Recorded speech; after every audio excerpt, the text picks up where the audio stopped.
está estrellada y tiritan azules los astros a lo lejos. Y tu voz se oye lejana. Bienvenido, Rossetti. Sí.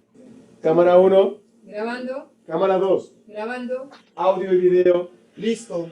Luces. Oscuro.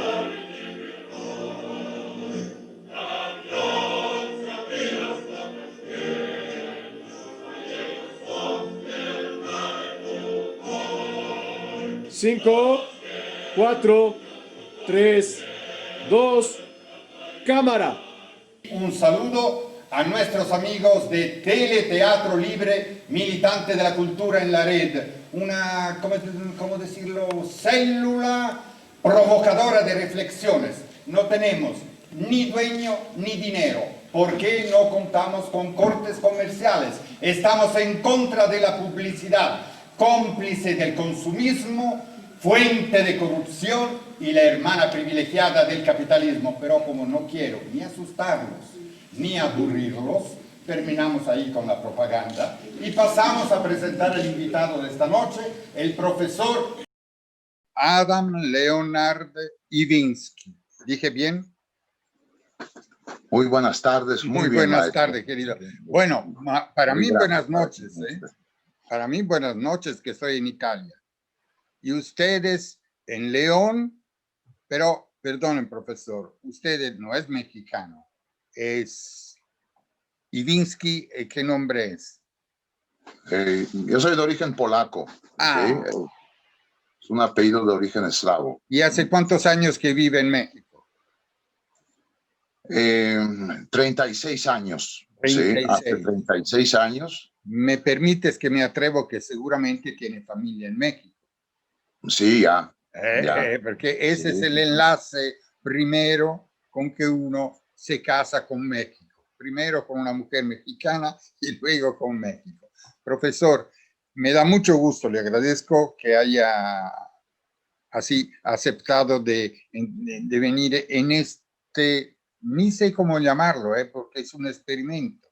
Y ese es el segundo experimento. Primero tuvimos un experimento en teatro y ahora, como estamos todos cerrados, en Zoom. Como habrá oído, nosotros no estamos tan de acuerdo con lo que es la publicidad porque lleva mucho al consumismo. ¿Me acepta en esto? Sí, sin duda alguna, digamos, es fijar una especie de valor, ¿no?, monetario, mercantil, Exacto, a la producción cultural, ¿verdad? Eso es lo que no quisiera. Usted enseña, es profesor, y nosotros ahora estamos en el círculo ahí de la Universidad Ibero de León, ¿verdad? Sí, así es. Sí, así es. ¿Qué enseña, profesor? Bueno, yo trabajo en el área de reflexión universitaria y en la actualidad estoy impartiendo una materia del ámbito de la interculturalidad, que es diversidad religiosa en el mundo actual. ¿Sí? Me parece muy interesante. Es un espacio donde trazamos un encuentro entre filosofía, literatura, espiritualidad. Muy actual, muy actual. Profesor, justo que ahora lo está nombrando, la Universidad Ibero es, ya lo sabemos, la casa de estudio de los jesuitas, ¿verdad? Claro, claro, así es. Fíjese usted que si yo me iba a pensar en mi vida que iba a encontrarme un día con el tema de hablar de Marx con, representantes de un mundo jesuitas. Claro que ahora nada de maravilla porque el mismo Papa Bergoglio ya lo están acusando de ser un poco marxista, ¿verdad?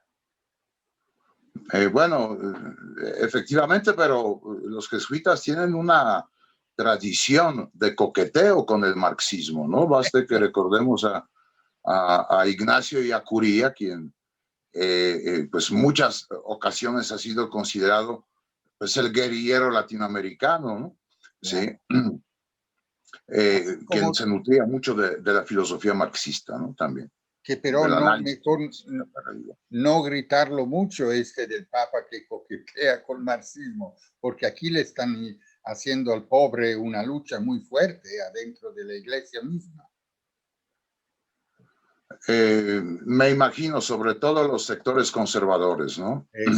Eso es. ¿Verdad?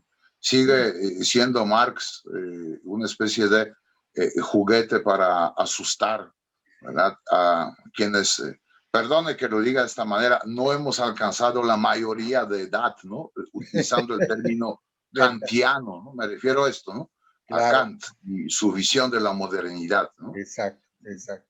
Ahora, otra curiosidad, querido profesor, que como está en la Ibero, ¿se acuerda hace como creo 6 años, o sea, cuando surgieron los 132 de la Ibero, estudiantes de la Ibero que fueron a manifestar, ¿no? Que protestaron, ¿se acuerda?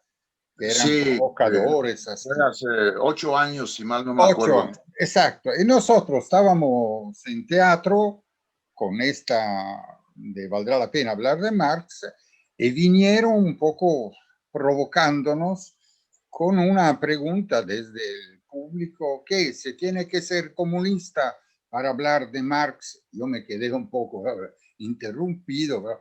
No tuve de contestarle yo porque tenía miedo que luego surgiera. No, entonces yo me confié mucho en la contestación de un gran artista que seguramente usted va a reconocer como todos ahora, ¿no? Dime, ¿qué estás leyendo? A Carlos Marx. No serás comunista, ¿verdad? Hay que ser comunista para leer a Carlos Marx. Rupert. Una respuesta razonable. Si no eres comunista, ¿qué eres entonces? Nada. ¿Nada? Cualquier forma de gobierno me fastidia. Pero alguien debe de gobernar. No me gusta la palabra gobernar. Bueno, si no te gusta la palabra gobernar, digamos, mandar.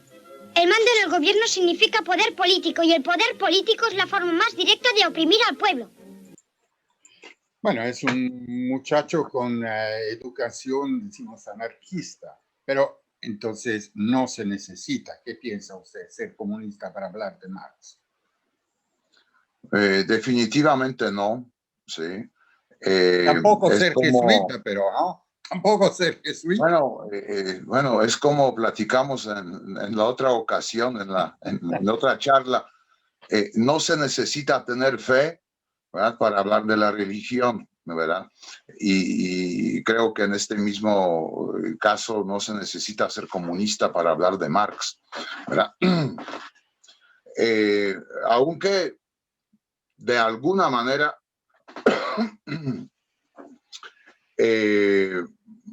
quien se toma en serio a Marx tiene que también tomarse en serio, digamos, su propio proyecto de vida, ¿no? ¿Sí?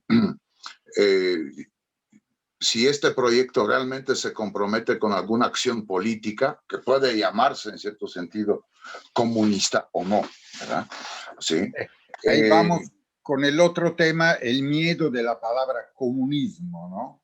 Hay un miedo. Es que, mire, maestro, desde el famoso artículo de Francis Fukuyama, El fin de la historia, luego la obra de Huntington, La guerra de las civilizaciones y la caída de la Unión Soviética, digamos, buena parte del universo intelectual consideró que las discusiones ideológicas, porque el marxismo se sitúa en el marco de un ámbito ideológico. Uno no puede ser marxista fuera de la ideología, ¿verdad? Eso es muy importante. Entonces, si cancelamos esta dimensión ideológica, cancelamos cualquier discusión sobre Marx. Pero lo entiende como fe usted. Y fíjese, maestro, una de las razones para cancelar el discurso sobre la ideología era cancelando la perspectiva histórica. No existe algo llamado la historia. Tenemos a Fukuyama, ¿sí? Aquí, en el caso de México, un historiador muy particular, significativo, Enrique Krause, ¿no? En un texto, me acuerdo, había escrito a finales de los 80s que la historia la hacen los individuos, la historia no se hace sola, la hacen los individuos. Creo que se llamaba Retorno a Plutarco, más o menos su artículo. Me imagino. Entonces, bueno, ¿para qué hablamos de la ideología si en última instancia no existe la historia, solo hay individuos, ¿verdad?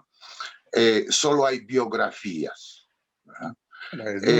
Sin embargo, creo que cantaron muy pronto la victoria, porque fíjese, en los últimos años retorna lo que en Estados Unidos se llamó el trumpismo, ¿verdad? Aquí se habla de chairos y fifís. Y estos son discusiones ideológicas. Bueno, hicieron lo posible para que se cayeran las ideologías para, a final de cuentas, que pueda vencer nada más una, la del capitalismo. Esa es la fe de ahora. Profesor, pero quisiera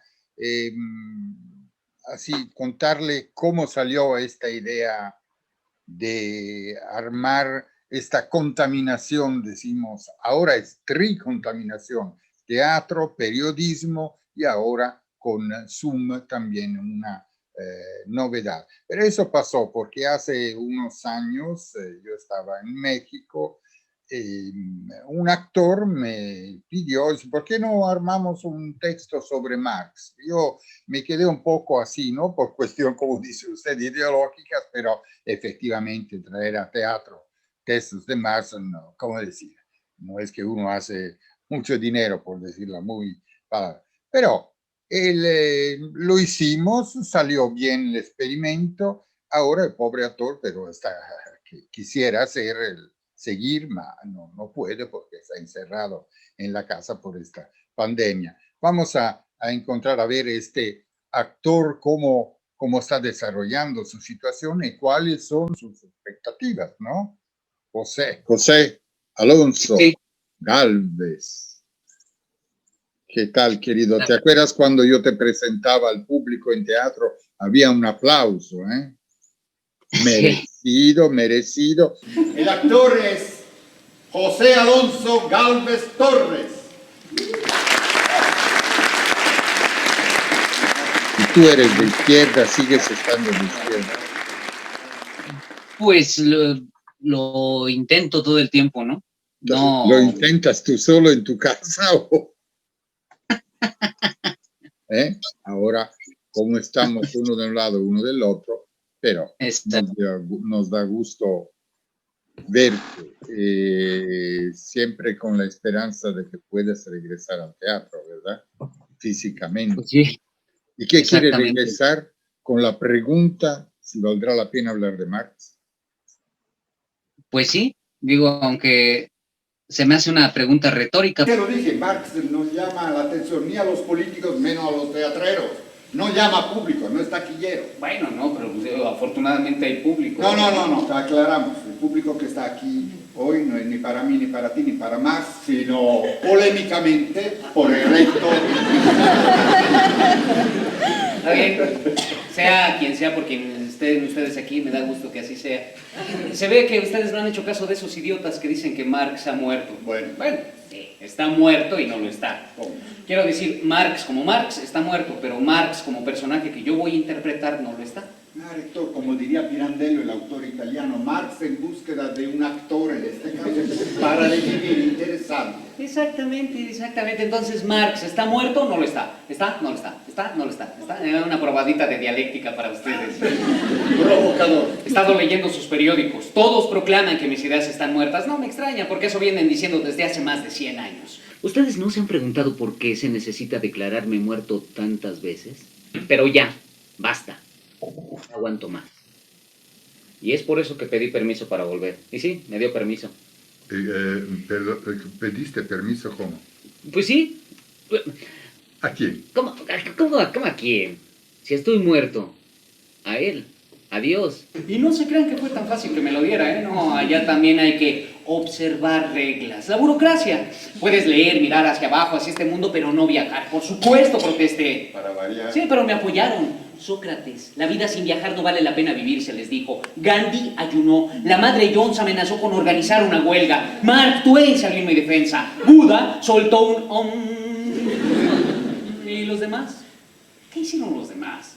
Dios, en estas circunstancias, ya muertos, ¿qué tenían que perder? Pero no es que la reputación de Marx fuera, ¿no? Bueno, sí, tengo reputación de conflictivo, peleonero, un hijo de la chingada si quieren. Pero incluso allá la protesta funciona, me dijeron, está bien, tienes una hora más o menos para hablar. Pero por favor, nada de manifestaciones. Es que ellos creen en la libertad de expresión. ¿Siempre allá arriba? Sí, dentro de ciertos límites, claro. Son liberales. Así es que pueden difundirlo. Marx ha vuelto. Pero no se asusten, por poco tiempo más. Y además, quiero que les quede bien claro. Yo, Marx, no soy marxista. Una vez se lo dije a Pieper y casi se vuelve loco. Les hablaré de Pieper más adelante. Más adelante. A ver, Galvez, ¿Qué? ¿a dónde vas? ¿Cómo a dónde? Pues a mi camerino a prepararme.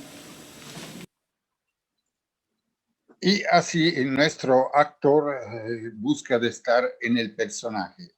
Profesor, me llamó la atención cuando Marx dice, yo no soy marxista, y como si regresara a Cristo y mire, yo no soy cristiano, que podría ser, hoy como hoy. ¿Qué piensa usted de esta frase?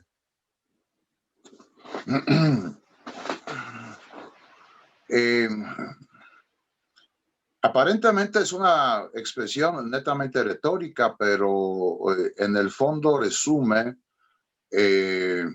toda una concepción de vida entendida como proyecto histórico. De alguna manera, Marx, como filósofo de la praxis, ¿no? Digámoslo así, entendió que la praxis, la verdadera praxis, todo lo que hacemos nosotros, debe de alcanzar un grado de cierta independencia de nuestra persona, ¿sí? Todo nuestro proceder, sobre todo en el plano ético, debe ser impersonal, porque cuando interviene excesivamente la persona, intervienen también sus intereses.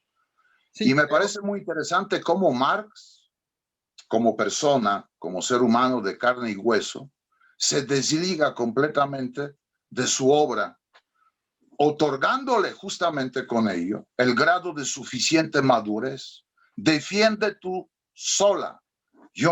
Ya no me necesitas a mí. Bueno, esa es una concepción muy interesante. Eso, como decir, él nos da su evangelio en pocas palabras y nosotros tenemos que desarrollarlo. Pero yo creo que también él quiere defenderse de quien puede contaminar su pensamiento. Porque yo creo que sí hay todavía quien... mire, que fíjese que en Italia tenemos filósofos, así que hasta son de derecha hablando en nombre de Marx. ¿Qué quieres de la vida más? La contaminación se ha vuelto terrible hoy como hoy, por no decir la confusión, ¿no? Pero, y entonces, según yo, él, justo lo que dice usted, pero él también buscaba de no ser involucrado con muchos habladores, hubiera dicho él, ¿no? Y ahora vamos a ver, empezamos un poco a ver la vida. ¿Sabía usted que Marx hubiera querido ser académico? Sí, Bonn, sí. ¿verdad? Luego, pero como su padrino Bauer no alcanzó, lo corrieron. Eso pasa hoy también, ¿no? Que si algún padrino en la universidad uno puede caer, ¿no? En este sentido. Hay amiguismo en las universidades, algo, ¿no?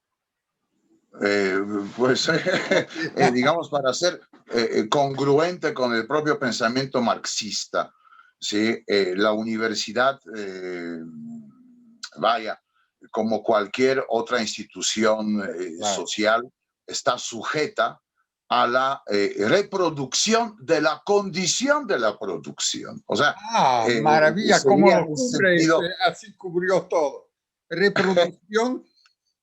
Mire, vamos a ver un poco cómo no fue académico. Nosotros sabemos que él fue a escribir con la Gaceta Renana, ¿no? Y ahí lo cuenta nuestro amigo. ¿Dónde vivíamos? Vivíamos en Londres, Gary, las niñas y yo. Más 2 perros, 3 gatos y 2 pájaros vivíamos. Sobrevivíamos en Londres. En un departamento de Dean Street, allá donde salen las aguas negras de la ciudad. En el barrio del Soho. Estábamos en Londres porque a mí me habían expulsado de mi país, de Renania, donde nací. Hacía cosas peligrosas, dirigí un periódico. La Gaceta Renana, no particularmente revolucionaria, pero supongo que lo más revolucionario que se puede hacer es decir la verdad. En Renania, para calentarse, los pobres recogían leña en las propiedades de los ricos, que es donde la había, y la policía los arrestaba. Por eso escribí un editorial protestando. Censuraron el periódico. Entonces escribí otro editorial denunciando que en Alemania no había libertad de prensa. Y sí me dieron la razón. Cerraron el periódico. Ahí sí nos volvimos radicales. No pasa así, te empujan, te empujan. El último número de la Gaceta Renana salió con un enorme encabezado en letras rojas. Rebelión. Eso sí les molestó a las autoridades y me ordenaron salir de Renania. Así es que me fui a París. ¿A dónde más podría ir un exiliado? ¿En qué otro lugar del mundo puedes sentarte toda la noche en un café y contar mentiras sobre lo revolucionario que eras en tu país? Si alguno de ustedes tiene que exiliarse, lo mejor es París, ¿eh? Jenny consiguió un minúsculo departamento en el barrio latino. Fueron unos meses maravillosos. Nuestra luna de miel, hasta que la policía alemana dio el chivatazo a la policía de París. Parece que su conciencia internacionalista se ha desarrollado mucho antes que la de los trabajadores. Así es que me expulsaron de París, nos fuimos a Bélgica y me expulsaron otra vez. Al fin llegamos a Londres, a donde van a dar los refugiados políticos de todo el mundo. Los ingleses son admirables por su tolerancia, ¿eh? E intolerables por cuanto presumen de serlo.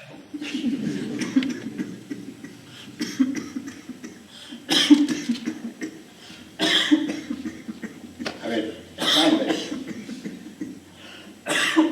Galvez, ¿qué pasa? Ay, perdón. El doctor me dijo que la tos se me iba a quitar en unos cuantos días, pero eso fue en 1858. Bueno, si queremos así, no era tos de pandemia, afortunadamente de COVID. Profesor, ese de la libertad de expresión, que vimos que por esto le cambió la vida, ¿no? Al señor Marx. El académico lo alcanzó, lo ocurrieron por el periódico, las encuestas que estaba haciendo, y entonces empezó su gira, llegó en varios lugares y luego también. La libertad de expresión hoy existe, aunque estamos en democracia liberal, etcétera, etcétera. ¿Qué piensa usted? Digamos, existe De nombre, sí. aparentemente, diría, ¿no? Bueno, hay algo desde el punto de vista netamente burocrático, efectivamente hay un consenso en cuanto a la libertad de expresión. Sin embargo, es como preguntar si en la época de la Torre de Babel hubo libertad de expresión, ¿verdad? Sí, más o menos, digamos, no sé si me entienden. No, sí lo entiendo, pero ahora que estás hablando de la Torre de Babel, parece, yo pienso como que podemos encontrar este concepto en Internet, en todo el mundo que se desarrolla, ¿no? Poniendo malos, buenos, no importa, en Internet, mientras que la libertad de expresión en el mundo así capitalista burgués de hoy está en la mano de pocos elementos, ¿no? Y aquí en Italia son pocos ricos que tienen su editoría, su televisora. En México no sé cómo, pero algo, ¿no? Algo así. Pues yo tuve la ocasión. Mire, ahorita podríamos resumir como estamos charlando, ¿verdad? Sí. Resumir que, digamos, existe libertad de expresión, pero siempre y cuando se dé en el marco de la Torre de Babel. Pero resulta que la Torre de Babel tiene dueños, ¿verdad? Digamos, ¿no? De esta forma. Sí. Y Lo interesante en esta Torre de Babel. Usted entiende que los dueños de Torre de Babel serían Google, sería todas estas plataformas, ¿no? Sí, claro. Nos claro. parece que son libres, la verdad no es así, pero ellos finalmente son dueños de este espacio, ¿verdad? Y son los arquitectos de los pasillos, de las habitaciones de la Torre de Babel, ¿no? sí, hay pero algo que yo creo que se tiene que entrar como pulgas en los dobleces alguna vez para poder, como un granito de arena que pueda romper el mecanismo. Yo pienso que yo soy positivo en el sentido de optimista. Creo en los jóvenes que puedan romper alguna estructura hoy. La actual estructura, vieja editoría, ya no es posible, porque aparte que se está cayendo sola, porque el momento que vive de publicidad y la publicidad ya los dejó. Entonces la publicidad es que, vaya, tenemos que devolverle, ahora que estamos hablando de ello, ¿verdad? El lugar a la libertad de expresión. Y el lugar de la libertad de expresión era siempre la calle, ¿sí?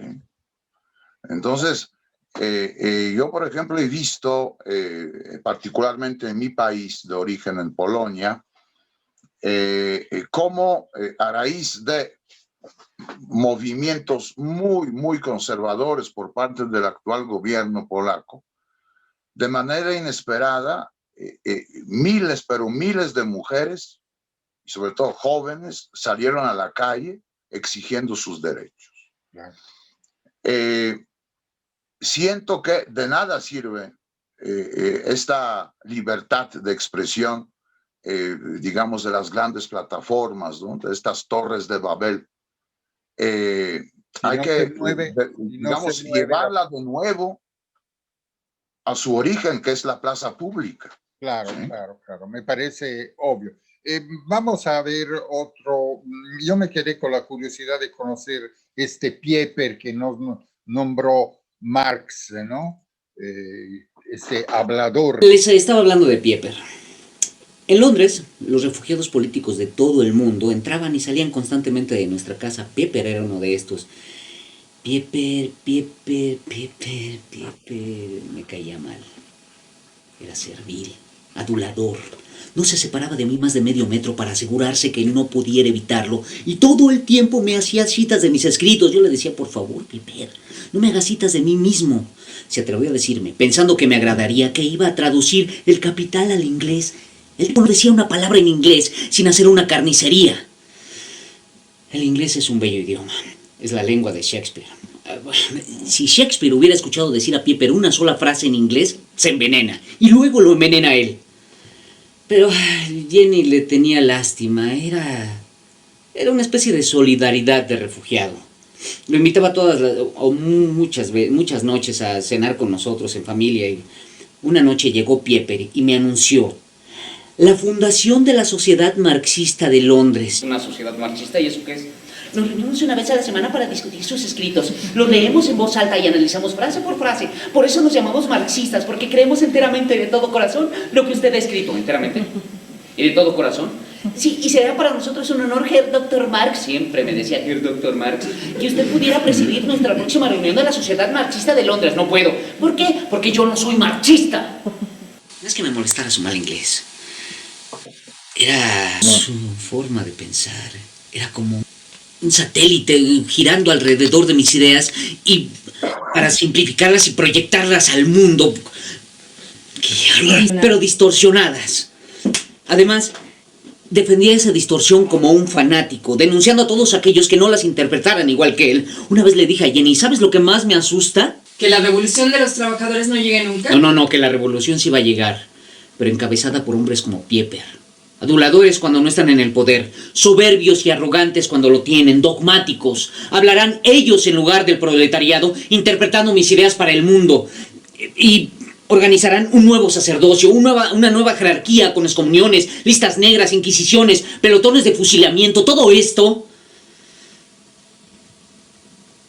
en nombre del comunismo, retrasando 100 años el comunismo de la libertad, dividiendo al mundo entre imperios capitalistas e imperios comunistas.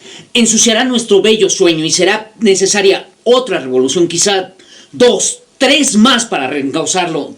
Eso es lo que temo. No iba a permitir que el imbécil de Pieper tradujera el capital, mi capital, a su inglés.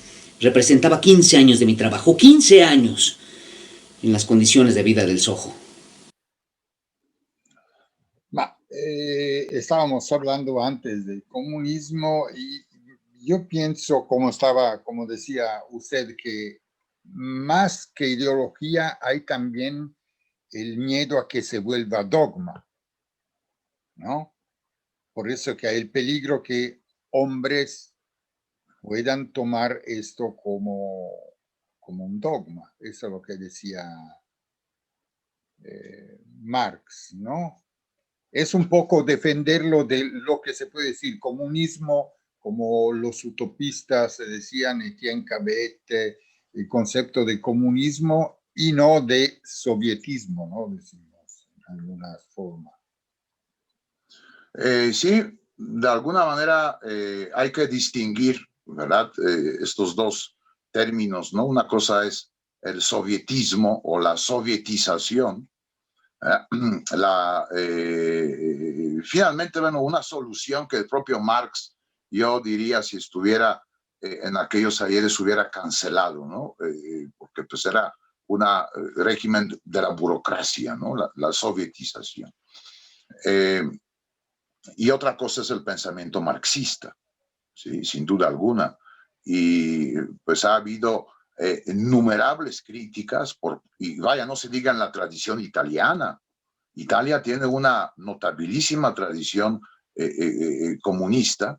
Creo que me acuerdo de uno de los dirigentes comunistas italianos, se llamaba Berlinguer, si no me equivoco. Claramente, el más importante. Un gran personaje, notabilísimo dirigente comunista, que para muchos comunistas europeos era una alternativa marxista. Claro. Sí. Claro.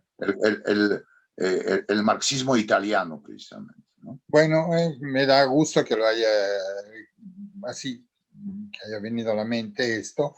Regresamos un poco a la vida que hacía un intelectual, como diríamos hoy, de Marx. No iba en televisión y no ganaba mucho dinero. Todas las mañanas, rumbo al Museo Británico, caminaba entre los mendigos que vivían junto a las aguas negras. Ahí trabajaba en el Museo Británico, en su magnífica biblioteca, leyendo hasta el anochecer. Leía. ¿Habrá algo más pesado que leer sobre economía política? Sí, escribir sobre economía política. Después me volví a mi casa, atravesando las calles oscuras, escuchando a los vendedores pregonar sus mercancías y a los veteranos de la guerra de Crimea, unos ciegos, otros sin piernas, suplicar por un penique. ¿Se pueden imaginar ustedes las calles de Londres en 1858? Jovencitas intentando vender unos panecillos por unos cuantos peniques, el organillero con su mono, las prostitutas, los magos, los violinistas, el tragafuegos y los de las gaitas escocesas. Y siempre una pobre chica cantando una balada irlandesa.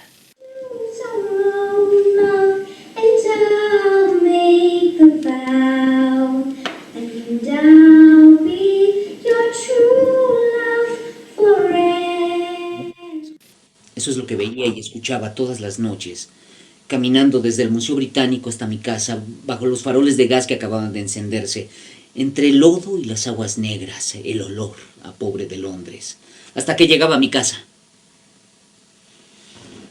Supongo que era conveniente que el autor del Capital tuviera que andar trabajosamente entre la basura mientras escribía la condena del sistema capitalista. Mis críticos, intentando minimizar el contenido del Capital, han dicho, como siempre se dice de los escritores radicales, el pobre ha de haber tenido unas experiencias personales terribles. Porque sí, efectivamente, el camino a casa a través del Soho alimentó la cólera que puede haber en el Capital. Y no me vayan a decir, eso es lo que ocurrió hace más de 100 años. Sí, solo entonces, cuando venía para acá, he andado por sus calles llenas de basura. He respirado el aire contaminado. He pasado junto a los cuerpos de hombres y mujeres que dormían en la calle, acurrucados para protegerse del frío. En lugar de una muchacha cantando una balada, he escuchado la voz lastimera que me decía: un peso, señor, un peso para un taco. ¿Y a eso le llaman progreso? Porque tienen teléfonos celulares inteligentes, automóviles inteligentes, máquinas que vuelan sin tripulación y matan, 1000 pociones para oler mejor, y la gente durmiendo en las calles. Aquí tienen un informe oficial, oficial. El Producto Interno Bruto de los Estados Unidos, es decir, la riqueza que se ha generado en el último año, fue de 14,000 millones de dólares. Ah, muy interesante, ¿eh? Pero díganme una cosa, ¿dónde están estos miles de millones? ¿A quién han beneficiado? Menos de 500 individuos controlan billones de dólares en actividad financiera. ¿Qué, acaso estas personas son más nobles? Han trabajado más duro, son más útiles a la sociedad que la madre que cría 3 hijos pequeños sin dinero para calentarse en el invierno. La desigualdad y la miseria son inevitables, han existido desde siempre. Hay quienes tienden a subir y hay quienes suben a tender. Gracioso, ¿eh? Hace 150 años yo dije que el capitalismo incrementaría enormemente la riqueza de la sociedad, pero que esa riqueza se acumularía en muy pocas manos, demasiados pobres, muy pocos ricos. Gigantesca fusión del Chemical Bank y del Chase Manhattan Bank. La bolsa sube y 12,000 trabajadores pierden su trabajo y dicen que mis ideas están muertas. Aquí sucedió igual con Luz y Fuerza del Centro. Despidieron a más de 60,000. ¿Y qué? En vez de estar protestando, que se pongan a trabajar. El pobre es pobre porque quiere. Usted no conoce La aldea abandonada, el poema de Oliver Goldsmith, ¿verdad? Que lo va a conocer. Mal le va al país, presa de inminentes males, cuando la riqueza se acumula y los hombres decaen. Y sí, han decaído. Eso es lo que he visto al andar por esta ciudad. Casas decadentes, escuelas decadentes, seres humanos decadentes. Camino un poco más, doy la vuelta y me encuentro rodeado de hombres ricos, mujeres llenas de joyas y abrigos de pieles. De repente, el ruido de una sirena. Se estaba cometiendo algún crimen, sí. Alguien estaba intentando robar las joyas y los abrigos de pieles. Ya no puede uno tener seguras ni sus cositas. O también podríamos decirlo de otra manera, ¿eh? Alguien estaba intentando recuperar una parte del Producto Interno Bruto, quitándosela a los que lo habían robado legalmente. Seres humanos reducidos a mercancía, su vida condicionada al dinero. Maravilla del sistema de mercado, felicidades. A los de arriba no les gusta mucho cómo hablo, ¿eh?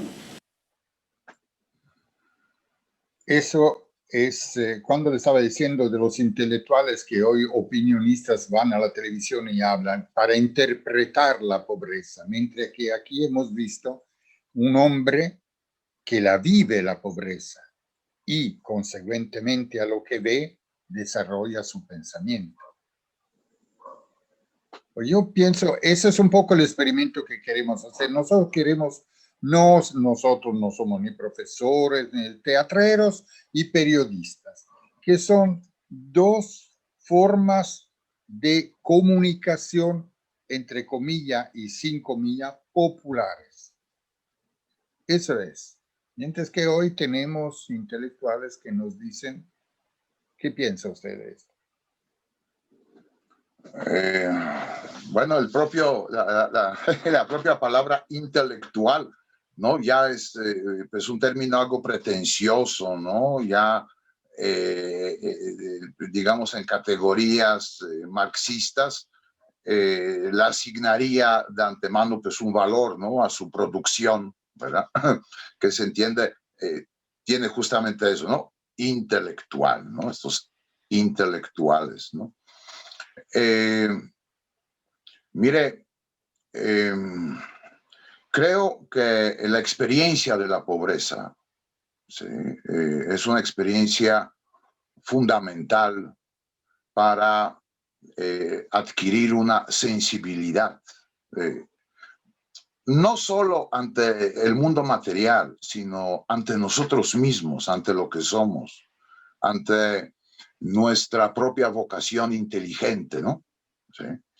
Creo que lo más terrible de la pobreza es que nos condena a vivir en la improvisación. La vida humana deja de ser un proyecto y se convierte en improvisación. Claro, permanente improvisación. Sobrevivir. Claro, Claro, sí. Y creo que el neoliberalismo es una ideología de la improvisación, ¿sí? Llamada ser emprendedor, ¿no? O sea, improvisar, pero con ganas, ¿no? Ser El emprendedor. concepto de la libre empresa según lo que le conviene, eso es el punto, ¿no? Claro, claro, sí. Hemos visto que el camino del texto de Howard Zinn, que es escritor que se murió hace más de 10 años, que era un profesor, un histórico americano, tiene un corte, ya lo hemos un poco entendido, en contra del dogma comunista, que es un poco por ahí anarquista, y sobre todo feminista. Y ahora vamos a ver, ahora sabemos que las mujeres de Marx son muy importantes en su formación. Vamos a ver cuando él vivía en la casa ahí, en el Soho, en el pequeño departamento. En este pequeño departamento del Soho, Jenny nos hacía sopa de cebolla y nos cocía papas y siempre teníamos pan recién hecho de nuestro amigo el panadero que vivía aquí allá abajo. Nos sentábamos a la mesa, comíamos, platicábamos de los acontecimientos del día, la última guerra, la estupidez de los gobernantes, la lucha de los irlandeses por la libertad, la oposición política dedicada solamente a dar chillidos, la prensa cobarde. Supongo que las cosas son diferentes ahora. No sé, ahora hablamos del Chicharito, de Benedicto, del Chapulín. Después de cenar, limpiábamos la mesa. Y yo me ponía a trabajar con mis cigarros a la mano y un vaso de cerveza.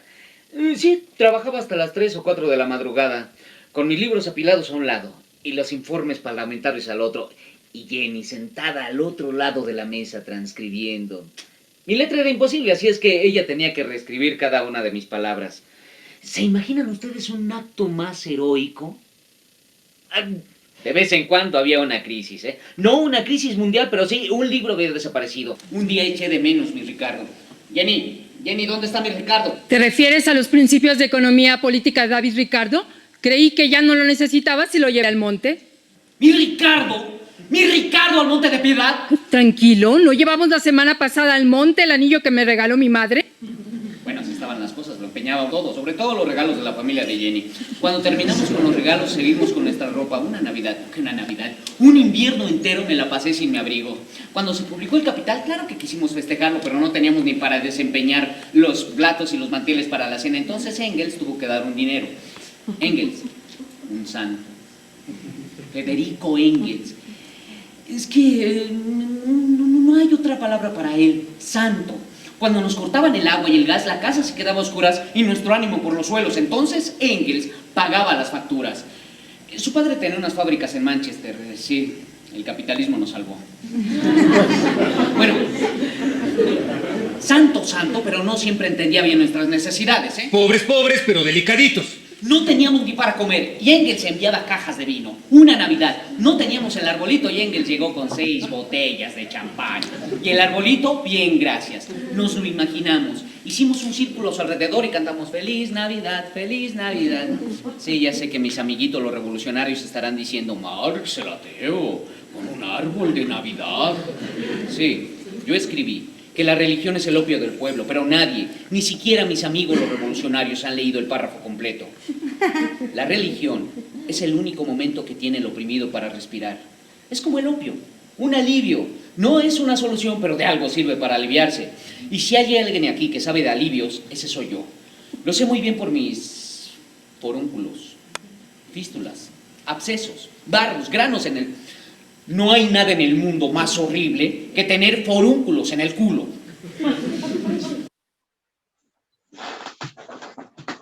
La religión, tarde o temprano tenía que salir ¿no? De la religión. Y efectivamente podemos decir hoy que es un alivio. Nada más que hoy tenemos muchos alivios. Tenemos la televisión, la droga, y hasta la psicanálisis, todo, ¿no? Todo es para aliviarnos de un mundo que nos hace sufrir, al final de cuentas. Claro. Es que las dolencias humanas son síntomas de nuestra humanidad. Son síntomas de cuánto nos importa la vida y pagamos este precio del dolor, ¿no? Decía, si no me equivoco, Freud, que no podemos pasar por la vida sin muletas, ¿no? Y Bulgakov en Maestro y Margarita, ¿verdad? Cuando hablaba del diablo, cuando hace hablar al diablo, el diablo dice: desconfía del hombre a quien no le gusta beber, jugar y a quien no le gustan las mujeres, ¿sí? El hombre que no tiene vicios es sospechoso de que no es humano. Claro, claro, pero forma, no es que el vicio entendido como cubrirse de un sufrimiento, más como gozar más de la vida, que es diferente, ¿no? No es que sufro, entonces me dedico a la droga, por decir, ¿no? Claro, es que he ahí uno de los rostros precisamente de, digamos, sistema neoliberal. El capitalismo, de acuerdo a lo que plantea Marx, ¿sí? Y es la producción de nuevos sistemas de goce, fíjese, ¿sí? A final de cuentas, él dice que no solo el capitalismo crea y produce objetos, también sujetos que tienen que consumir los productos que crean mismos, ¿no? Claro, es que hay que construir todo un proceso de goce sobre la mercancía, porque es la mercancía la que absorbe el valor humano, del esfuerzo humano en el sistema capitalista, ¿sí?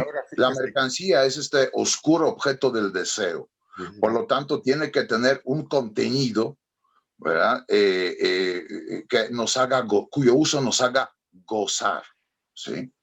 ¿Verdad?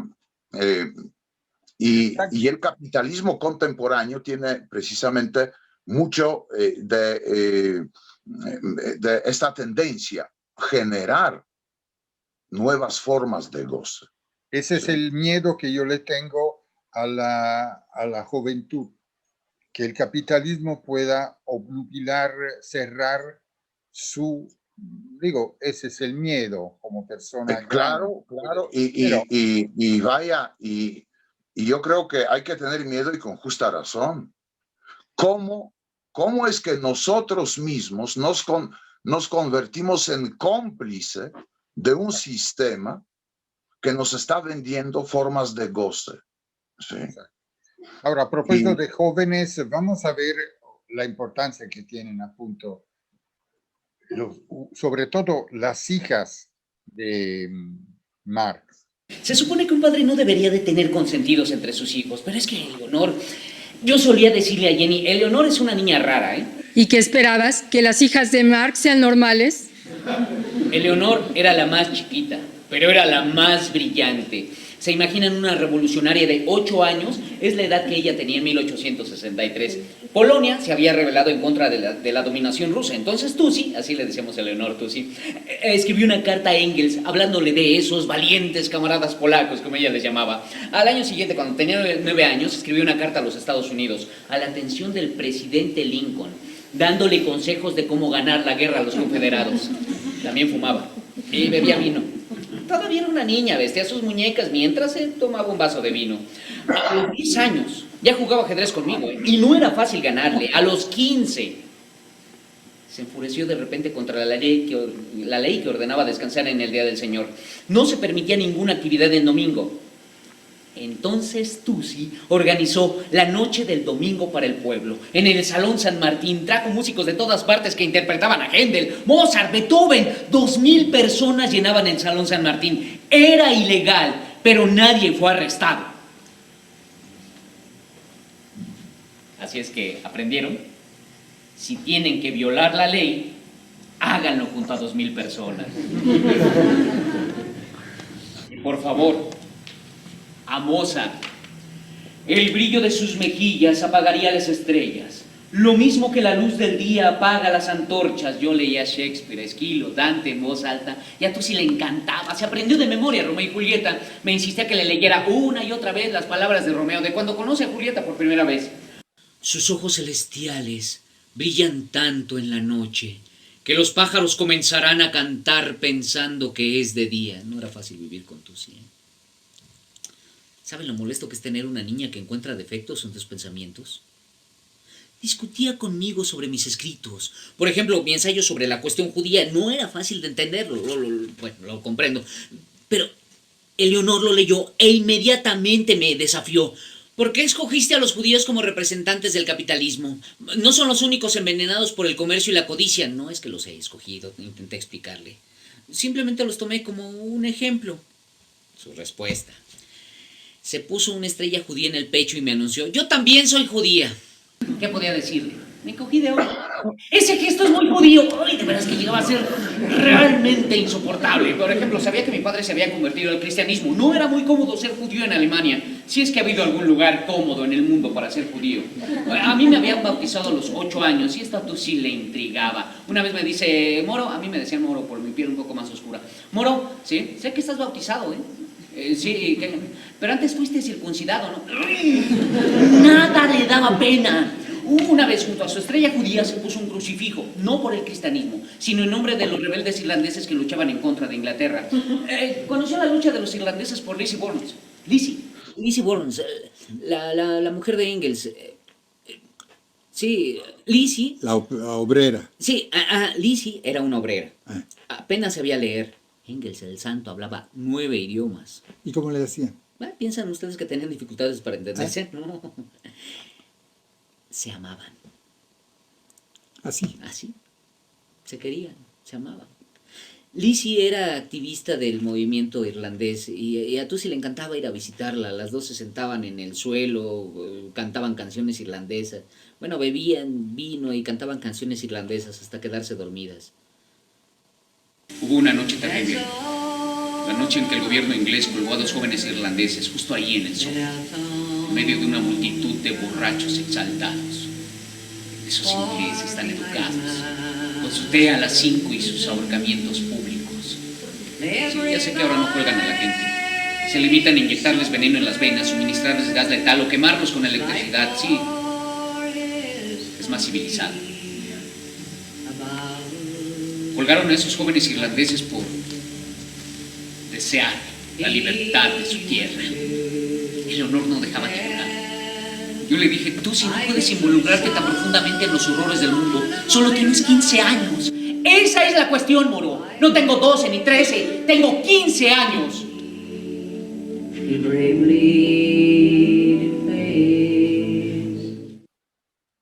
Profesor, ¿qué dejaremos a los jóvenes, nosotros adultos? Una vez se luchaba por el concepto de la libertad. Ahora libertad está usado este término muy, ¿no? Hay libertad quien se queja porque se tiene que poner la mascarita, porque dice: a mí no me deben de obligar nada. Mientras que no piensan en una libertad colectiva, ¿no? Que no vaya a herir o a invadir el otro. ¿Es el problema los jóvenes o somos nosotros el problema? Mire, no creo que podemos ser jueces ni parte, ¿verdad? En todo este asunto, ¿no? Pasolini decía que el hijo tiene que matar al padre. Y obviamente Pasolini escribió una obra en donde el padre, para sobrevivir, tenía que matar al hijo, ¿no? Sí, pero mire, aquí en México, ¿verdad? Está este bellísimo cuento de Rulfo, No oyes ladrar a los perros, donde el padre lleva a su hijo a cuestas, ¿sí?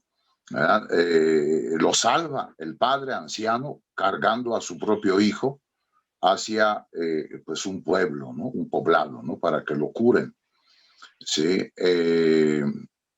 Entonces, yo creo que son dos visiones acerca de esta relación filial símbolo de una relación generacional, desde dos ópticas un poco distintas. A lo mejor una óptica revolucionaria, ¿verdad?, inspirada en el bolchevismo, donde el hijo tiene que matar al padre, ¿sí?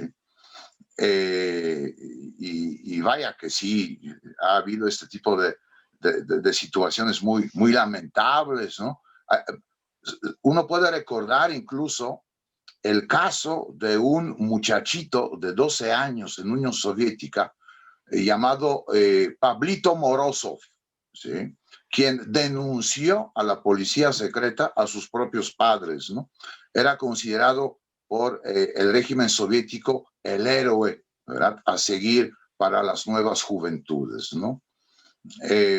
Camboya, el caso de Camboya con Khmeros Rojos, el caso de la Gran Revolución Cultural de China, son ejemplos de este asesinato del padre, ¿no?, por parte del hijo, ¿verdad?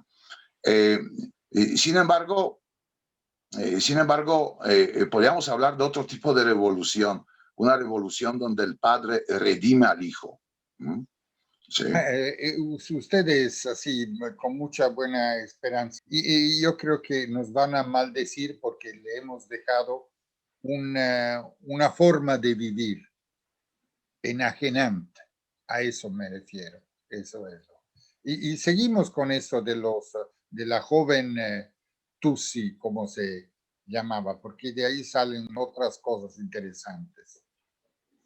Mi hija tenía 15 años, era una niña, y se enamoraba de cualquier joven bello, impetuoso que viniera a visitarnos. Podría ser una lista, ¿eh? Eleonor tanto fue inteligente en política cuanto bobita en asuntos de amor. Estaba loca por el héroe de la Comuna de París, el tal Lizagaray. ¿Cuántos años tenía? 33. 33, y la niña... 16. 16, 33. Casi 20 años de diferencia. Era una niña. Bueno, por lo menos era francés, porque estaba el galán de su hermana Jenny, que era inglés. ¿Conocen la comida inglesa? No digo más. Y luego estaba el novio de Laura, Lafargue. Sus demostraciones públicas de ardor eran absurdas. Le ponía la mano en el trasero enfrente de todos, la torteaba como si fuera la cosa más natural del mundo, y Jenny lo defendía. Son sus orígenes criollos. Su familia vino a Francia desde Cuba. Como si todos en Cuba se anduvieran torteando públicamente. No sé si ya lo pregunté. ¿Alguien aquí ha tenido alguna vez forúnculos en todo el cuerpo? A mí me han atormentado durante toda mi vida. Es una enfermedad horrible. Algunos imbéciles han intentado analizarme por esta enfermedad. Marx está enfadado con el sistema capitalista porque tiene forúnculos estúpidos. ¿Y los revolucionarios que no tienen forúnculos qué? Ah, pero siempre le han de encontrar algo, ¿eh? A uno que le pegaba a su padre. Aquel otro que su madre lo amamantó hasta los 10 años. Al de más allá, nunca le enseñaron a usar la vacinica o jamás le cambiaron el pañal. ¿Y a usted? ¿Cómo le va? Ustedes normales. Como si tuviéramos que ser anormales para rebelarnos en contra de la explotación. Le encuentran cualquier explicación, excepto la más obvia. Que el capitalismo, por su propia naturaleza, por estar en contra del espíritu humano, alimenta la rebelión. Y ahora no me vayan a decir, por favor, que comparado con mis tiempos el capitalismo se ha vuelto, ¿qué, más humano? ¿De veras se lo creen? ¿Sí? ¿De veras se lo creen? A ver. Esto sucedió no hace muchos años, ¿eh? Lo leí en sus periódicos, pero bueno, en Carolina del Norte, los dueños de una fábrica a sus trabajadoras las tenían encerradas en sus criaderos de pollos para explotarlas más. Hubo un incendio y murieron 25 mujeres atrapadas. Eso no pasa aquí, ¿verdad? Ay, bueno, unas costureras aplastadas, unos mineros extraviados, pero pues deberían tener más cuidado, ¿no? Y dicen que el capitalismo es más humano. ¿De veras se lo creen? Debería darles vergüenza. Sí, es muy probable que mi rabia sea provocada por mis forúnculos. Y si así fuera, ¿qué? ¿Ya intentaron trabajar sentados, con forúnculos en el culo? Y por favor no me hablen de los médicos, que ellos saben de esto mucho menos que yo, ¿eh? Mucho menos. Porque los forúnculos son míos. No podía ni dormir. Hasta que descubrí algo milagroso. El agua. Sí, Paños empapados en agua caliente, bueno, tibia. Jenny me los aplicaba pacientemente una hora tras otra. Yo me despertaba en medio de la noche por el dolor, entonces Jenny me ponía mis paños húmedos. A veces cuando Jenny no estaba, lo hacía Lengen. Bueno, ya les hablaré, les dije, ¿no? Les hablaré de Lengen más adelante. Luego, la vida, digo, no nos olvidamos que viene de una familia burguesa, el señor Mars se casó con una aristócrata y entonces tiene todas las, ¿cómo decía usted, no? Es un hombre con todas sus debilidades y con toda su... No era seguramente una... hoy como hoy sería un problema, porque hoy cambió la moral, cambió muchas cosas, ¿no? Pero siento, ¿sabe qué? Me llamó la atención cuando leí esta parte del texto que es prácticamente sobre la psicología, ¿no? Hay un profesor, Veraza, el nombre ahorita de México, muy importante, es un ensayista, que dijo, si tengo que aconsejar a uno que estudia psicología un texto, le voy a aconsejar de leer El Capital. Porque él dice que El Capital no es solamente un análisis de la producción en términos económicos, ma es un concepto de cómo se concibe la vida, ¿no? Y entonces que es una relación condicionada a la producción. Esto es, y es muy interesante. Es una comparación, creo yo, muy afortunada, muy acertada, ¿sí? La semejanza, digamos, entre la producción de contenidos psíquicos, ¿sí? De la conciencia, en relación a la producción, digamos, para el mercado, ¿no? Bienes de consumo. Y sin duda alguna lo que comparte Marx junto con Freud es que la vida siempre se hace en otra parte, donde no pensamos que se está haciendo, ¿no? ¿Sí? Lo evidente es realmente lo aparente, ¿no? ¿Sí? Hay que ir, digamos, más allá de lo visible para poder entender el modo de producción. ¿Sí? Perdón, profesor, pero ¿usted enseña también o ha enseñado filosofía? Algunas ocasiones. No, se nota, se nota, profesor, se nota.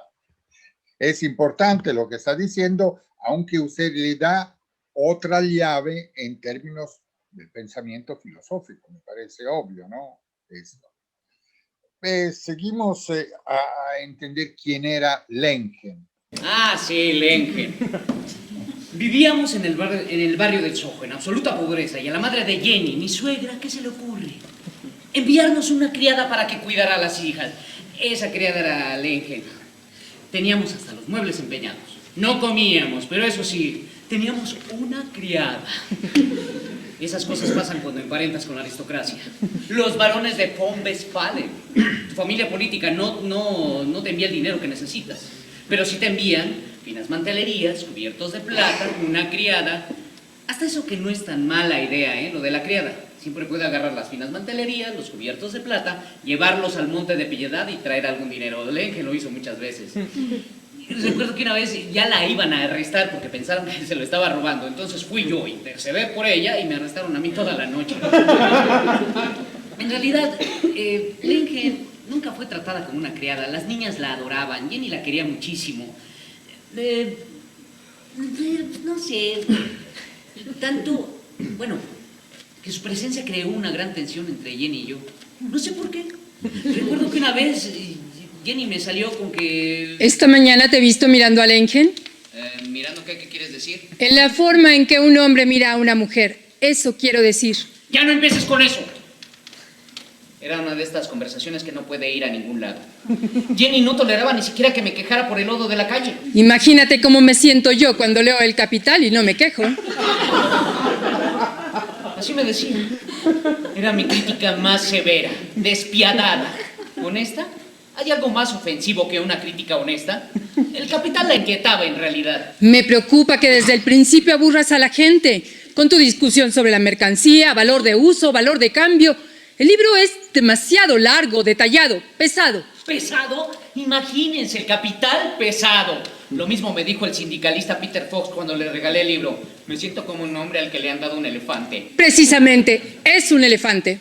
Esto no es el manifiesto del Partido Comunista, escrito para el público en general. El capital es un análisis. Y está bien que sea un análisis, pero que entusiasme como el manifiesto. Un fantasma recorre Europa, el fantasma del comunismo. Eso es lo que excita al lector. Y luego, para atormentarme, me leí algún pasaje del Capital. La riqueza de las sociedades donde prevalece el sistema capitalista de producción se presenta como una inmensa acumulación de artículos de consumo. Se van a dormir. A ver, yo les pregunto a ustedes, ¿es tan aburrido? Bueno, me acerqué un poco, yo lo admití con Jenny. ¿Y ella qué me contestó? Una cosa no puede ser un poco aburrida. Una cosa no puede ser un poco aburrida. No estoy hablando mal de Jenny, no me malentiendan. Jenny consideraba el capital, solamente que lo tenía por un análisis demasiado complejo, no para cualquiera. Por otro lado, no es fácil explicar cómo, en un cierto momento de la historia, surge el sistema capitalista, genera un crecimiento colosal de las fuerzas productivas y un incremento sin precedentes de la riqueza mundial. Luego, esta misma riqueza, por las propias características del será distribuida de tan mala forma que destruirá la humanidad, tanto de los trabajadores como de los propios capitalistas. Y finalmente, el capitalismo cavará su propia tumba para dar paso a un sistema verdaderamente humano. No es fácil explicar esto, no es fácil. ¿Estamos llegando a la gente que queremos llegar? ¿Sabes por qué los censores han permitido que se publique tu libro? ¿Por qué? Porque como ellos no lo entienden, suponen que nadie más lo va a hacer. Le recordé que el Capital había recibido muchas críticas bastante favorables. Sí, porque la mayoría de ellas las escribió Engels. Le dije que quizá estaba haciendo tan crítica con mi trabajo porque no eres feliz conmigo. Ustedes los hombres no pueden creer que su trabajo merezca críticas y entonces todo se lo toman como algo personal.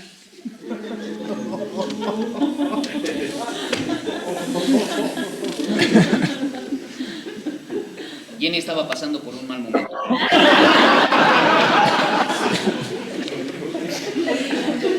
Supongo que yo era el responsable, pero no sabía cómo aliviar su angustia.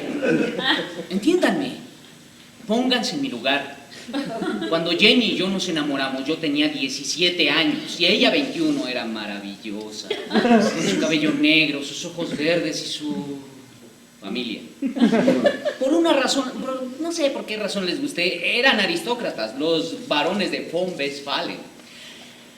A los aristócratas les encantan los intelectuales. El padre de Jenny y yo teníamos largas discusiones sobre filosofía griega. Yo había hecho mi tesis doctoral sobre la diferencia de la filosofía de la naturaleza en Demócrito y Epicuro. Fue ahí donde empecé a darme cuenta de que hasta ese momento los filósofos únicamente habían interpretado el mundo. El problema era cómo cambiarlo. Cuando me expulsaron de Alemania, Jenny me siguió a París y allí nos casamos. Nacieron Jenny, Laura, vivíamos felices, sin nada. Reuniéndonos en el café con los amigos, ellos también vivían sin nada, éramos pura chusma. Bakunin, el descomunal y peludo anarquista, Engels, el santo ateo, Heine, el hermoso poeta, Stirner, el inadaptado total, y Proudhon, que decía, la propiedad privada es un robo, pero yo quiero un poco. Me hubiera gustado que conocieran a Jenny. Lo que hizo por mí es incalculable. Hasta aceptó el hecho de que yo simplemente no pudiera tener un trabajo como los demás hombres. Bueno, sí, lo intenté una vez. Escribí una carta a los ferrocarriles solicitando un empleo de administrativo y así me contestaron. Doctor Marx, es para nosotros un honor su solicitud de trabajo aquí. Nunca hemos tenido un doctor en filosofía trabajando para nosotros como administrativo, pero el puesto requiere de una escritura legible, por lo que desgraciadamente, afortunadamente para mí, tenemos que rechazar su oferta. Me hubiera gustado que me hicieran. Jenny creía en mis ideas. Solo que quería que describiera la teoría de la plusvalía, de forma que la pudieran entender los trabajadores comunes y corrientes. Nadie puede entenderla sin entender antes la teoría del valor del trabajo. Vamos a ver. La fuerza de trabajo Es la única posesión que tiene el trabajador y tiene que venderla como mercancía para procurarse su subsistencia diaria. ¿Cuánto vale esta mercancía, esta fuerza de trabajo, según el capitalismo? El mínimo indispensable que necesita una persona para sobrevivir un solo día. ¿Qué? ¿No? Hasta los de la jornada lo entendieron. Aquí está. En México, con 10 minutos de trabajo de un obrero, 10 minutos, 10, se paga su salario. El resto de horas laboradas es la ganancia de la empresa y del gobierno patrón. Este es el principio de la plusvalía. Dilo más directo. Tu patrón te da un salario muy bajo, apenas para que tú puedas sobrevivir y seguir trabajando. Pero con tu trabajo, él gana mucho más de lo que te paga y entonces él se va haciendo cada vez más y más rico, mientras que tú permaneces pobre.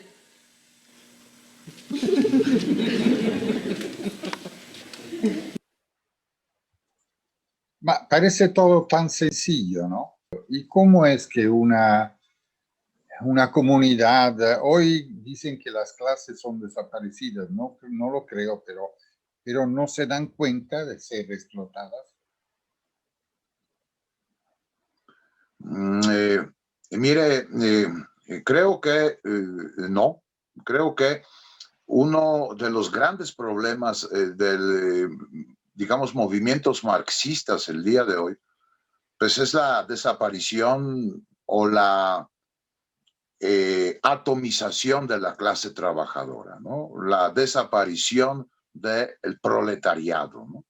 Bueno, la fuerza del marxismo radicaba en esta visión, digamos, universal de la unión de los proletarios, de la fraternidad proletaria, ¿no? Pero hoy podríamos hablar de una clase de asalariados, que es el mismo. Que bueno, pues hay asalariados que viven muy bien, que forman parte de las grandes corporaciones, le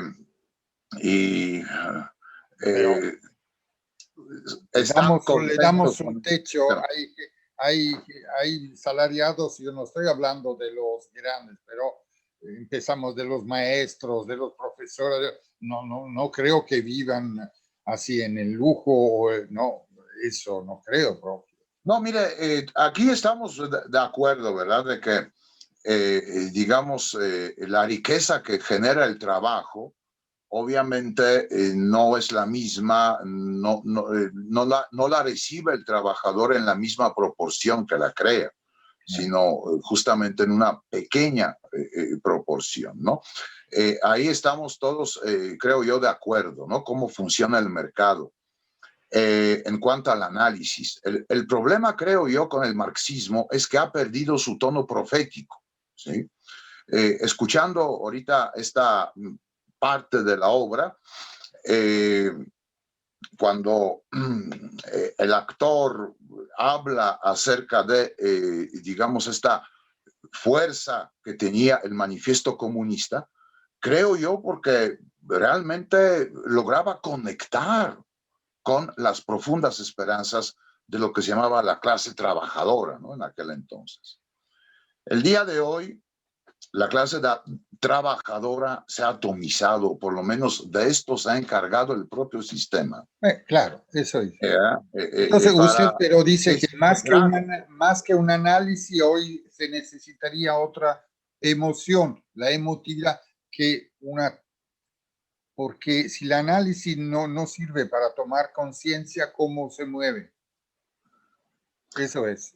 Es que mientras no se recupere de nuevo la dimensión ontológica de la historia, ¿sí? Digamos, no tiene sentido hablar del profetismo. El profetismo solo tiene sentido en el marco de una visión histórica. Desde la caída de la Unión Soviética, desde los trabajos de algunos, como usted señala, pseudointelectuales, se ha cancelado la proyección histórica del hombre y en su lugar apareció la biografía, ¿sí? La biografía. O sea, parece ser que el llamado del neoliberalismo al hombre contemporáneo es realízate, ¿verdad? Como una autobiografía, ¿no? Sé el autor de tu propia vida, ¿no? Construye tu propia biografía. Nosotros necesitamos construir historia. Bueno, está bien. Puedo aceptar que solamente 100 personas en la historia de la humanidad han entendido mi teoría de la plusvalía. Sin embargo, es correcta. La semana pasada estaba leyendo los informes del Departamento de Trabajo de los Estados Unidos. Los trabajadores están produciendo cada vez más y su salario es cada vez más bajo. ¿Cuál es el resultado? Justo lo que yo dije hace 150 años. El 1% de la gente más rica de Estados Unidos posee el 40% de la riqueza de este país. Y esa nación no solamente ha robado a su propia gente, no, ha chupado la riqueza del resto del mundo. Este es el gran modelo del capitalismo mundial. Y me piden que simplifique algo que es tan complejo. Como Jenny, que me acusaba de ser demasiado académico y muy poco revolucionario. Olvídate de los intelectuales y háblale a los trabajadores. No seas arrogante e intolerante. ¿Por qué atacas a otros revolucionarios con más vehemencia de lo que atacas a la burguesía? A Proudhon, por ejemplo. Ese tipo no entiende. Tenemos que aplaudir al capitalismo por su desarrollo de grandes industrias, para luego apoderarnos de estas. Proudhon piensa que debemos volver a una sociedad más simple, más austera, más pobre de lo que estamos. Por eso escribió su librito La filosofía de la miseria, al que yo le contesté con mi libro La miseria de tu filosofía. Sentí que era, no sé, chispeante, inteligente, burbujeante. Yo lo encuentro profundamente insultante. Estaba reflexionando, profesor, sobre lo que usted decía sobre la atomización de la clase obrera, pero tenemos que, ¿cómo podemos pensar quién puede empujar a una nueva concientización de la situación? Los intelectuales ya hemos dicho que hoy como hoy, pero si los maestros, por ejemplo, ¿no? Podrían ser importantes para la nueva generación. Claro. Mire, estábamos en el corte anterior hablando un poco sobre la historia y su gradual desmantelamiento en los últimos años. A mí ese tema me interesa mucho en lo profundo, puesto que sin esta posibilidad de construir historia, se cancela nuestra perspectiva como seres humanos, ¿sí? Cada uno de nosotros va recogiendo a lo largo de la vida recuerdos, pero estos recuerdos se convierten en memoria. Es lo que nos une con los demás, la memoria. Y es a partir de la memoria cuando se construye la historia. Creo que la gran maniobra del actual neoliberal, bueno, del sistema neoliberal, del actual sistema económico, que sustituye el modelo producción-consumo por usuario-servidor, desmantela justamente esta pieza clave en la conversión del recuerdo en la historia, que es la memoria, ¿sí? Necesitamos, para responder a su pregunta, una fuerza que despierte el anhelo por la construcción de la memoria, ¿sí? Necesitamos a alguien que nos invite, ¿no?, a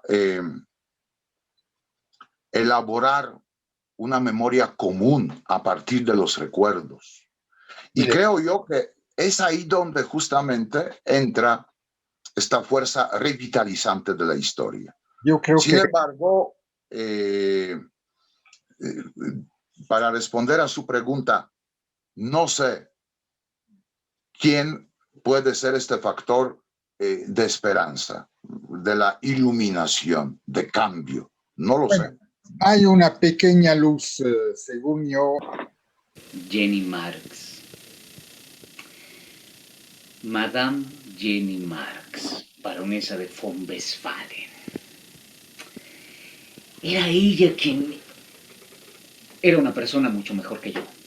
Era ella quien me impulsaba, fue ella quien me motivó a comprometerme con la causa de los trabajadores de Londres. Vino conmigo cuando me invitaron a participar en la primera reunión de la Asociación Internacional de los Obreros. Fue el otoño de 1864. 2000 personas llenaban el Salón San Martín.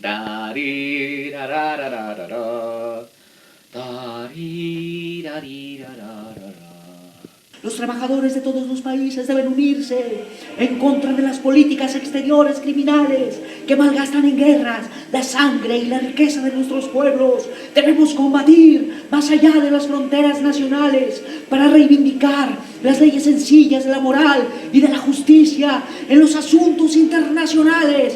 Trabajadores de todos los países, únanse.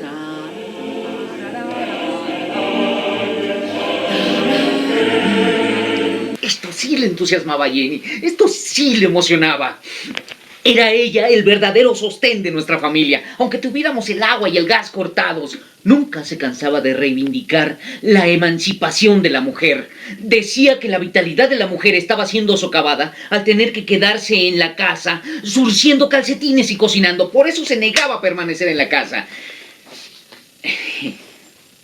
Me acusaba de estar, en teoría, por la emancipación femenina, pero de ignorar en la práctica los problemas de la mujer. Tú y Engels escriben sobre la igualdad de los sexos, pero no la practican. Mejor no hablamos de esto, ¿no? Ella apoyaba con todas sus fuerzas la lucha de los irlandeses por la libertad. La reina Victoria había dicho: esos irlandeses son gente realmente abominable, son diferentes a cualquier otra nación civilizada. Entonces Jenny escribió una carta a todos los periódicos de Londres. Inglaterra ahorca a los rebeldes irlandeses que solamente quieren la libertad. ¿Es acaso Inglaterra una nación civilizada? Yo estaba profundamente enamorado de Jenny. Sí, ¿cómo le hago para que me entiendan? Aunque atravesamos momentos difíciles, nos seguíamos amando, solo que en algún momento las cosas cambiaron. No sé por qué. Jenny decía que era porque ya no era la chica hermosa que yo había conocido. Eso me hacía enojar. Y encima decía que era a causa del Engen. Eso me hacía enojar más todavía. ¿Lo ves? Te enojas porque es verdad. Eso me ponía furioso. Dicen que porque la Unión Soviética ha desaparecido, el comunismo ha muerto. ¿Acaso saben esos idiotas lo que es el comunismo? ¿Creen que un sistema guiado por un criminal que mata a sus compañeros revolucionarios se puede llamar comunismo? ¡Chaiskofen! Perdón. Cabezas de mierda en español, los periodistas y políticos, estos que dicen tales cosas. ¿A qué escuela fueron? Nunca han leído el manifiesto que Engels y yo escribimos cuando él tenía 28 años y yo 30. En lugar de la vieja sociedad burguesa, con sus clases y sus antagonismos de clase, tendremos una asociación en la que el libre desarrollo de cada individuo sea la condición para el libre desarrollo de todos. ¿Sí se entiende? ¿Se entiende el objetivo del comunismo? La libertad del individuo para desarrollarse a sí mismo como ser humano. ¿Creen de verdad que alguien que se define comunista o socialista y luego actúa como un gángster puede entender lo que es el comunismo? Matar a los que no piensan como tú. ¿Puede ser ese el comunismo al que he dedicado yo toda mi vida? Ese monstruo que tomó el poder en Rusia, que interpretaba mis ideas como un fanático religioso, llevando a sus antiguos camaradas al paredón, les habrá permitido leer a sus compatriotas la carta que yo escribí al periódico La Tribuna de Nueva York, en la que decía que la pena capital no puede ser justificada en ninguna sociedad civilizada. El socialismo nunca puede adoptar las estupideces del capitalismo. En México el Partido Verde ha promovido la pena de muerte. Ahí está, un ejemplo. ¿Y cómo están sus reclusorios? Así, de repletos, ¿no? ¿Y quién está ahí? Los pobres. Es verdad que algunos han cometido crímenes violentos y terribles, pero la mayoría son ladrones, raterillos, narcomenudistas. Creen en la libre empresa. Hacen lo mismo que los capitalistas, pero en una escala menor, mucho menor. Entonces, ¿qué? ¿Los vamos a dejar que anden vagando libre por las calles? En lugar de castigar al individuo por sus crímenes, eliminemos las condiciones sociales que los provocan. Démosle a cada persona lo que necesita para desarrollar su vida. Lo que hace falta es una buena dictadura. ¡Dictadura! Sí, exacto, una dictadura. No le tengan miedo a la palabra, ¿eh? Engels y yo hablamos de una dictadura, pero no de un partido, ni de un comité central, y menos de la dictadura de un solo hombre, sino de la dictadura temporal de la clase trabajadora, la dictadura del proletariado. El pueblo tendría que apoderarse del Estado para luego gobernar por el bien de todos. Bakunin, por supuesto, no estaba de acuerdo con esto. Decía que un Estado, incluso un Estado de trabajadores, si tenía ejército, policía y reclusorio, se convertiría en una tiranía. Yo le dije, ¿sabes lo que quiero decir con dictadura del proletariado? Fíjate en la Comuna de París. Eso es la verdadera democracia. No como la de ustedes, perdón, pero... donde las elecciones son como un circo y... La gente vota y vota por uno por otro guardián del viejo orden y prim, prum, pram. Sea quien sea el candidato ganador, ¡slim! Los ricos seguirán gobernando el país. No, señor, en México es muy diferente. ¿Ah, sí? Sí.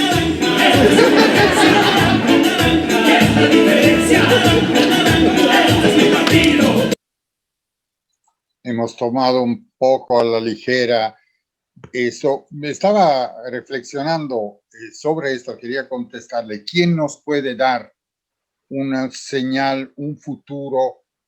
¿Puedo decir una esperanza? Creo que sí. Son las mujeres.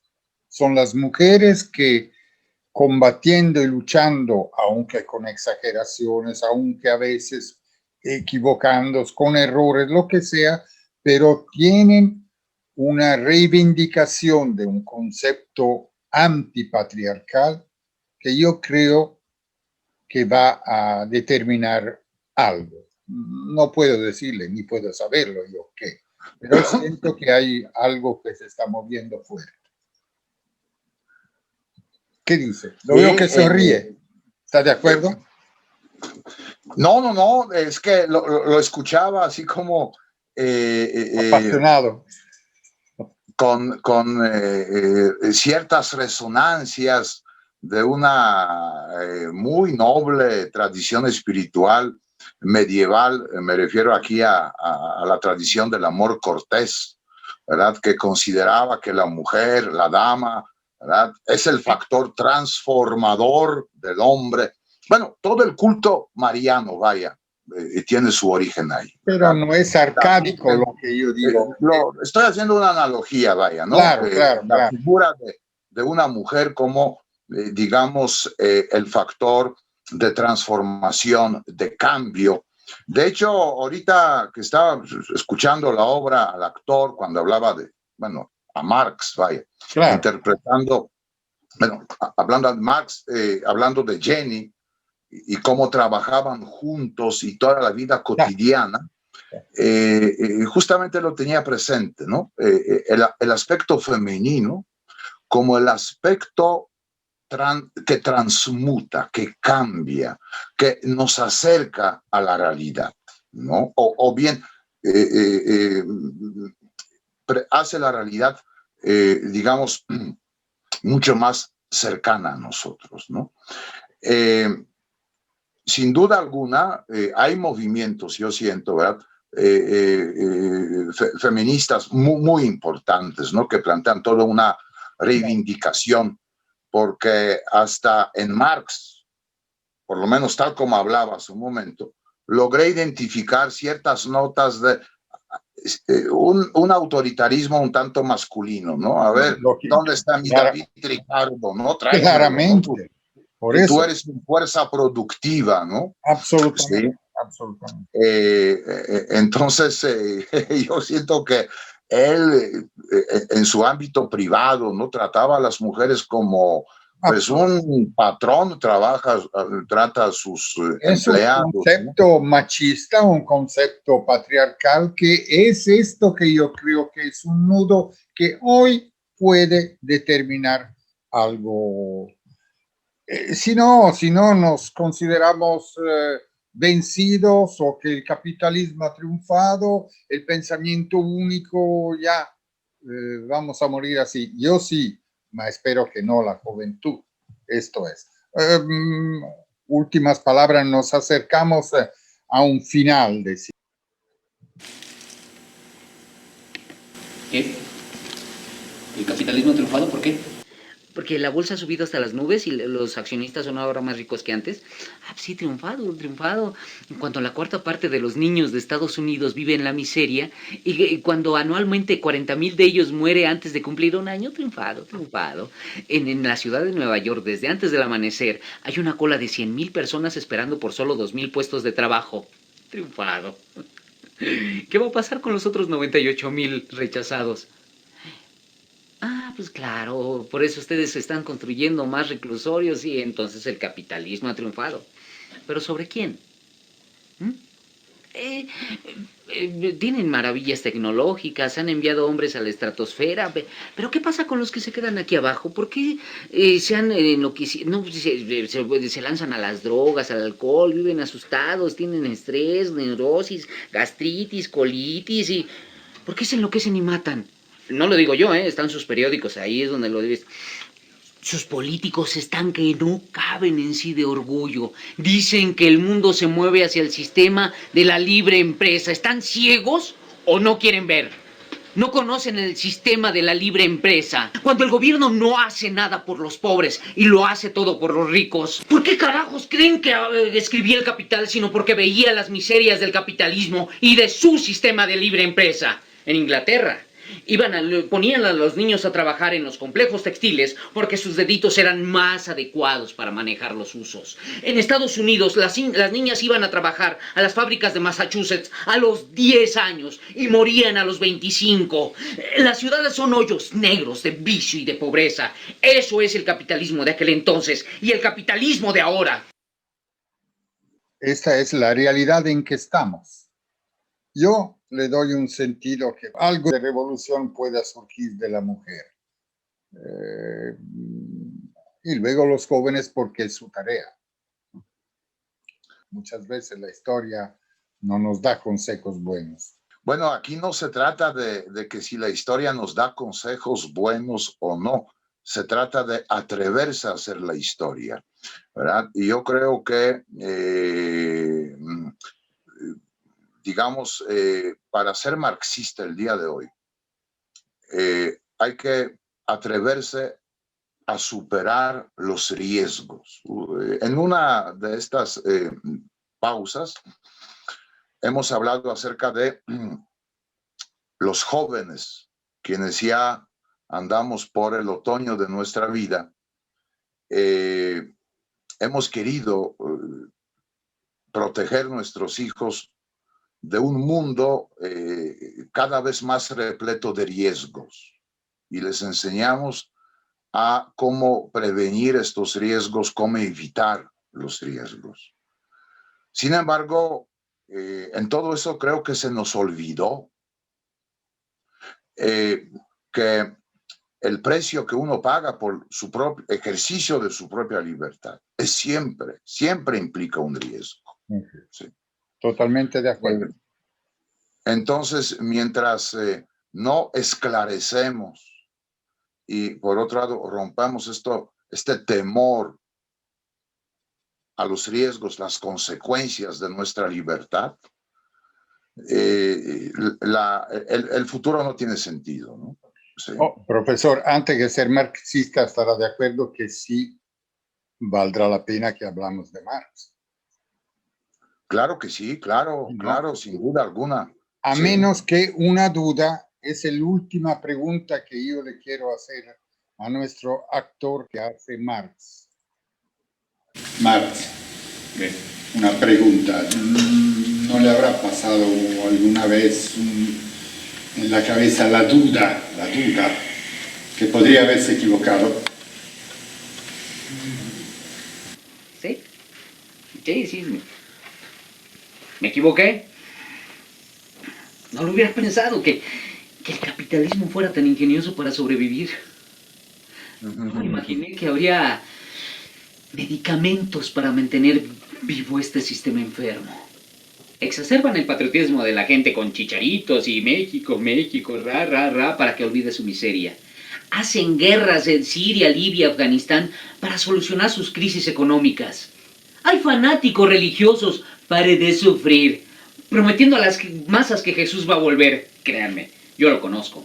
A Jesús, él no va a volver. Estaba equivocado en 1848 pensando que el capitalismo estaba por derrumbarse. ¿Jesús? No, Marx, yo había hecho mal mis cálculos, quizá por unos 200 años, pero sí, habrá un cambio. Este sistema será transformado. El pueblo no es tonto, lo vuelven tonto, pero su instinto, su sentido común terminarán por unirlo. Ya ha pasado, hasta Lincoln decía que no se puede engañar a todos todo el tiempo. Ya ha pasado otras veces. Puede volver a suceder, pero a lo grande. Y cuando ocurra, los que están en el poder, con toda su riqueza, con todos sus bancos, sus ejércitos, no podrán evitarlo. Sus propios siervos se negarán a servirles, sus propios soldados se negarán a obedecerles. Por supuesto, el capitalismo ha hecho maravillas sin igual, milagros de la ciencia y de la tecnología, pero está preparando su propia muerte. Sí, por su hambre voraz de lucro, más y más y más y más. Ha volteado este mundo, lo ha puesto todo revuelto, lo ha convertido todo. La ciencia, el arte, la literatura, la música, la belleza misma en mercancía para ser comprada y vendida. Los propios seres humanos son artículos de consumo. Y no hablo solo de los trabajadores de la fábrica, no. Hablo de los abogados, de los médicos, ingenieros, arquitectos, enfermeras. Todos tienen que venderse para poder sobrevivir.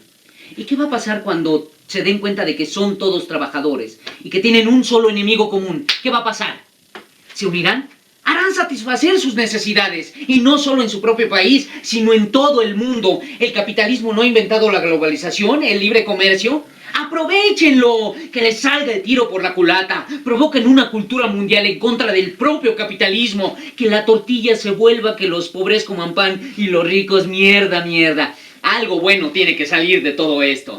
Tenía 25 años, estaba en París y escribí que la gente estaba enajenada con su propio trabajo porque les disgustaba.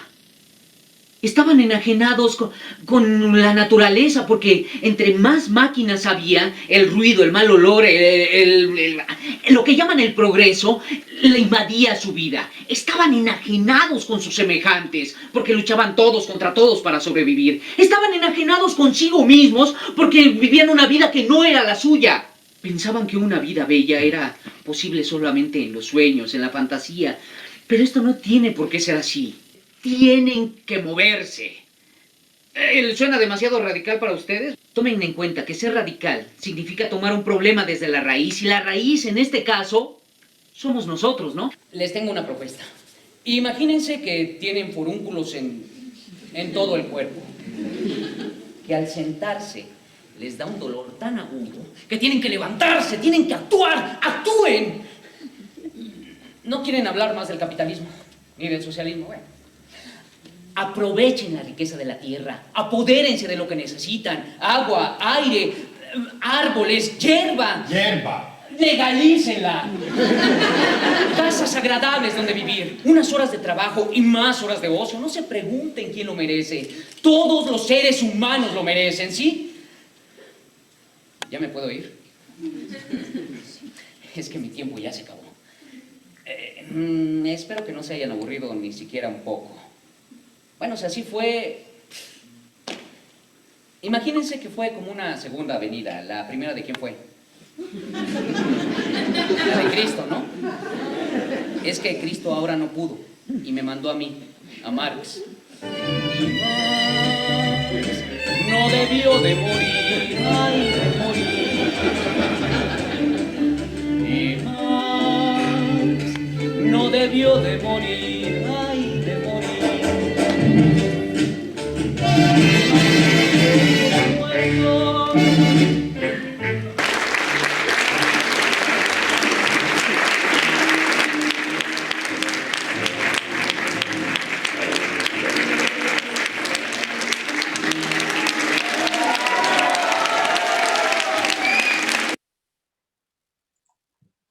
Y aquí, querido profesor, hemos terminado. Yo le agradezco mucho, espero que, bueno, no se haya ni aburrido, y porque seguramente usted sabe que sí es importante hablar de Marx.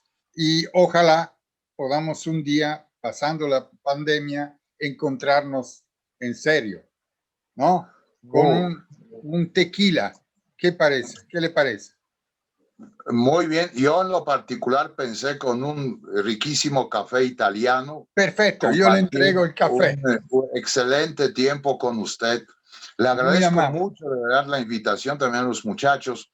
Gracias. Creo que mantener vivos estos espacios a pesar de la pandemia nos mantiene ocupados con asuntos importantes, ¿no? Gracias, profesor. Hasta luego. Muchas gracias. Muy amable. Muchas gracias. Fue un placer, maestro. Para mí también, gracias.